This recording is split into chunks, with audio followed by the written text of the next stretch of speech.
Dime Dropper fam, what is up?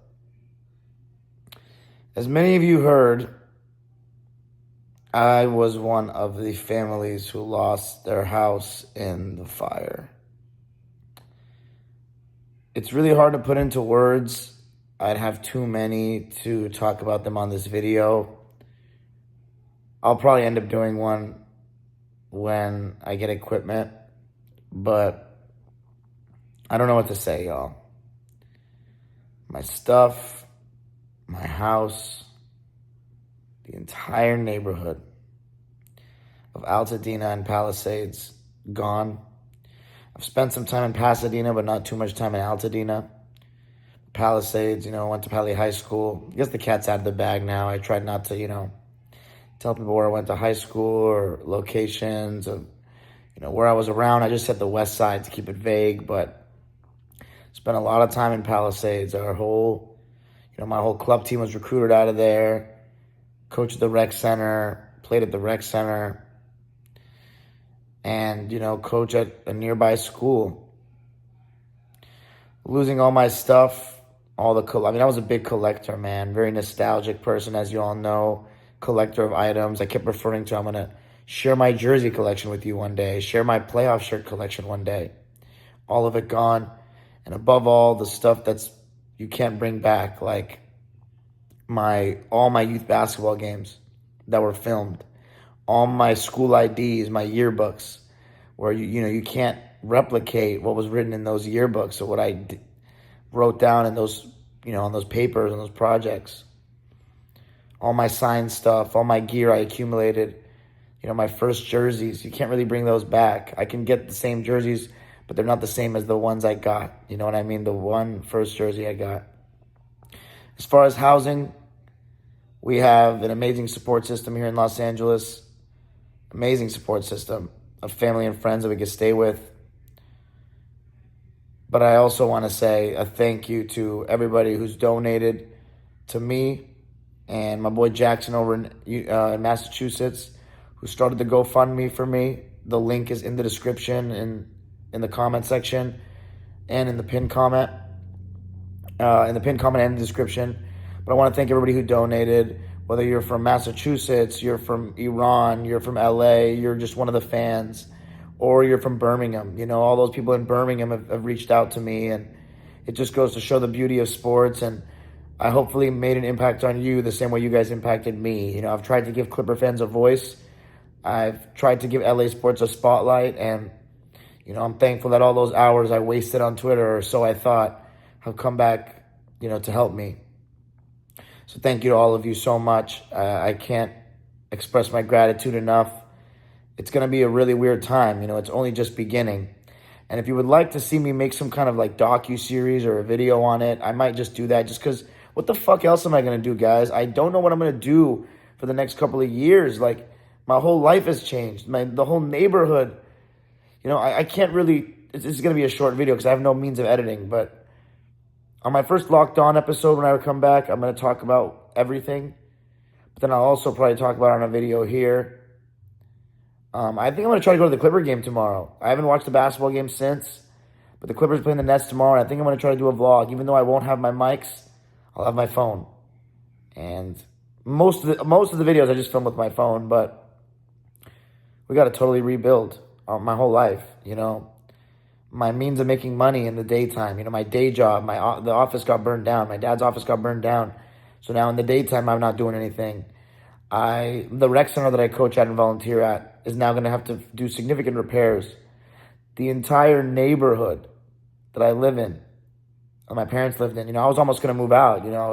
I graduated after COVID, and, the job market wasn't great. It's taken a while for me to build up the income to move out. I was just about to move out, and then this happened, and all my stuff was still, at the family house. The whole neighborhood. It's going to take so long to bring back Altadena, to bring back Palisades. How many people want to live there anymore? How many people are too scared to live there? This is all relevant, because you're losing supermarkets, you're losing schools, you're losing grocery stores. I already said that. You're losing small businesses, houses. Who's going to be there? How many construction workers can you get in one neighborhood at one time? It's going to be a whole mess. the world, the city as I know it, and the West Side is forever changed. And I hope this nightmare ends soon. I just wanted to give you guys all an update. And that's the update. But we're never out. We're never down. We're down, but we're never out. And I will rebuild the empire. I might have lost everything, including all the notes of the 60s players.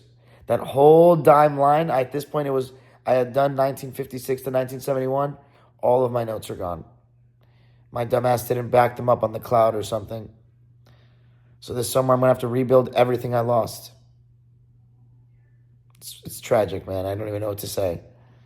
But I just want to say thank you for the donations. You can keep them coming. But we will be back. And I'll build back. I'll get my computer this week. I'll get my mic this week. And I'll share my story.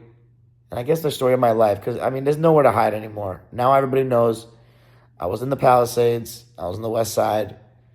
Best damn neighborhood in LA to grow up in. I was so thankful and so blessed.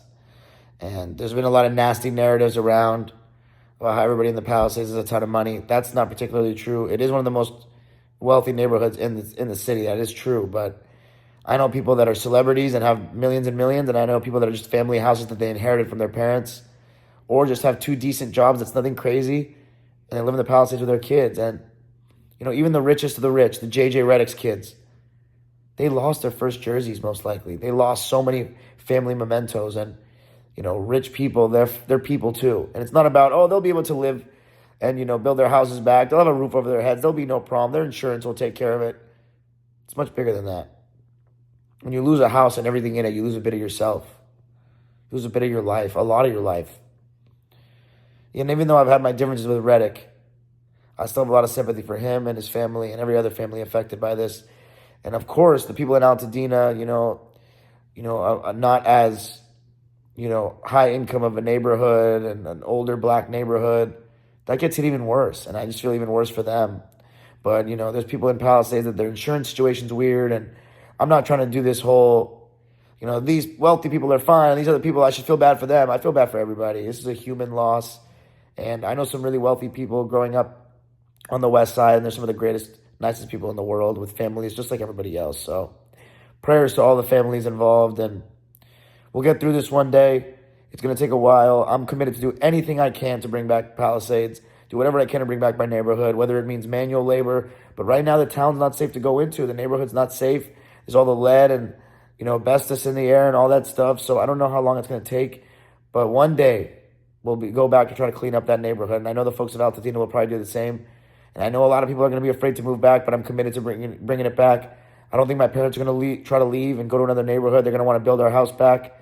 And I had a beautiful home that I moved to when I was 9 years old. And I'll do whatever it takes to bring it back. And I'm not going to have that comfort. And I took it for granted, man. I lost all my shit, but we'll be back. And this is the beginning of something special. Most likely, guys, I'm going to be going live a lot more because I'm going to have nothing to do during the day. So my coaching stuff, all that's going to be on pause. So I'll be going live a lot more, maybe talking about the league as a whole more. So let me know, would you be into that? Would you be into me doing a docu-series, A Road to Recovery, the next couple of years of my life, 1 episode a week? Let me know. We got to try to get creative now because it's not just going to be Clipper and Laker lives and vlogs anymore. I'm going to have to do a lot more shit, I have to do a lot more stuff. So thank you so much, guys. Let me know what you guys think in the comments. And the comeback begins. Peace and love to everybody.